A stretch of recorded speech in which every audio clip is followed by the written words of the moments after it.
What's up, guys? This is Alex Christopher from the Duran, and today we're going to be looking at a Tucker Carlson interview with a transgender athlete where they go over the debate of whether they should allow transgender women to compete with cisgender women, i.e. biological men to compete with biological women in sports.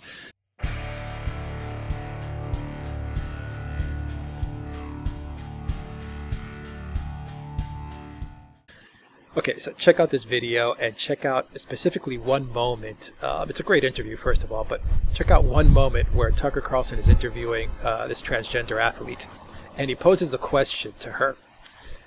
If there is no difference, according to the liberal left, if there is no difference between men and women biologically, according to the liberal left, then why should there be any separation in sports, whether it's high school sports, professional sports, whatever it is? And the transgender athlete makes a stunning revelation. I mean, some honesty, finally some honesty. Basically, she says that you have to have separation in sports between the transgender athletes and the cisgender athletes, because if you do not have the separation, then biological men are going to pretty much win everything. So check out this interview. It's a great interview. It's very civil and it's well done by Tucker Carlson, and it's a great dialogue and it's pretty really revealing. Check it out. Let us know what you think. If you like it, click on the subscribe button down below.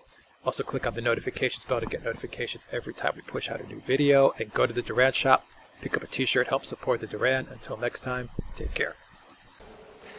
Well, Connecticut recently held its girls' high school track champions, and a pair of biological males dominated the rest of the field. Terry Miller won both the 100-meter and 200-meter dash events, while Andrea Yearwood took second in the 100 meters. Their victory is, for them, good, but it's upsetting to many parents who say that you have a massive and unfair advantage over biologically female competitors. Officials say that in Connecticut, state law requires them to allow athletes to compete under whatever gender they identify as, even if they've undergone no hormone therapy. JOANNA Harper is a transgender athlete and joins us tonight. JOANNA Harper, thank you very much for joining us tonight. You're welcome. So I guess the question is there unfairness in this? You've acknowledged, I think in a pretty reasonable way, that this does give biological men competing as women, as transgender athletes, some advantage. And is that fair to the biological girls they're competing against? It's absolutely true that biological men have advantages over biological women. And I think for adult competitive sport, it's important to separate those two groups.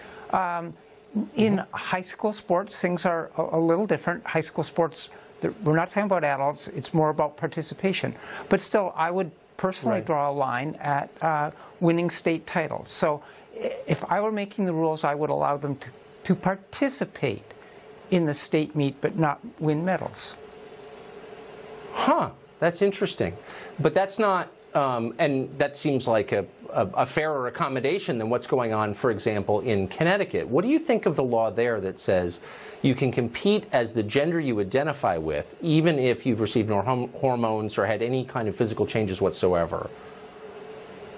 Well, for most people, it's going to be pretty reasonable. I mean, for yourself, for instance, you're a 27-minute 5K runner, as I understand, so your progeny probably won't win state titles in the Girl Championship. Probably not.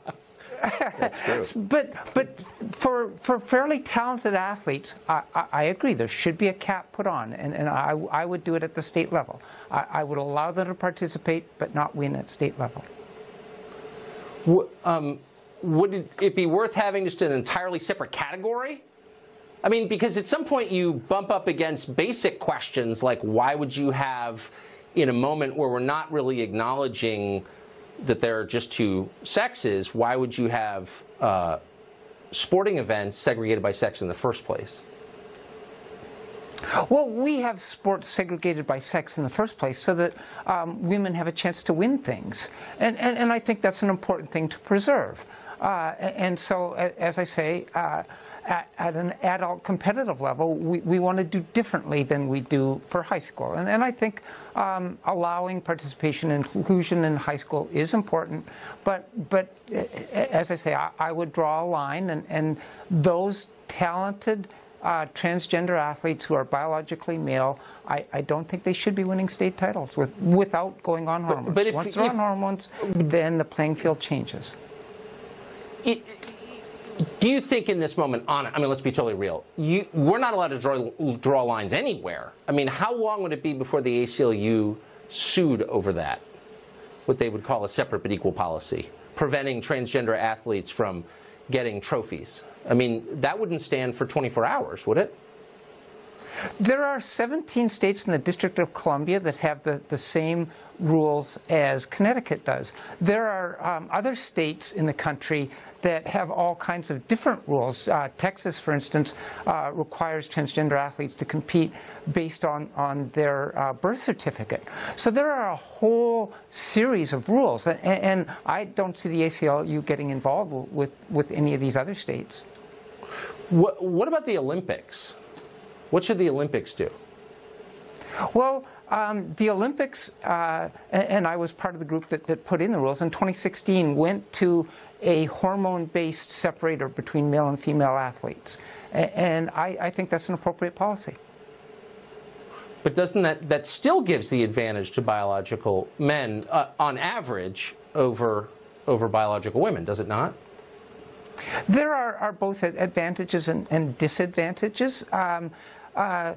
Hormone therapy makes a lot of difference, but it doesn't change height. So on average, transgender women, even after hormone therapy, are taller, bigger, and stronger than cisgender or regular women. But there are also disadvantages. Right. You have a large frame that's now being powered by a smaller muscle mass and reduced aerobic capacity. So it's like a big car with a small engine competing against a small car with a small engine. Okay. JOANNA Harper, thank you very much for that. Yeah, you're welcome.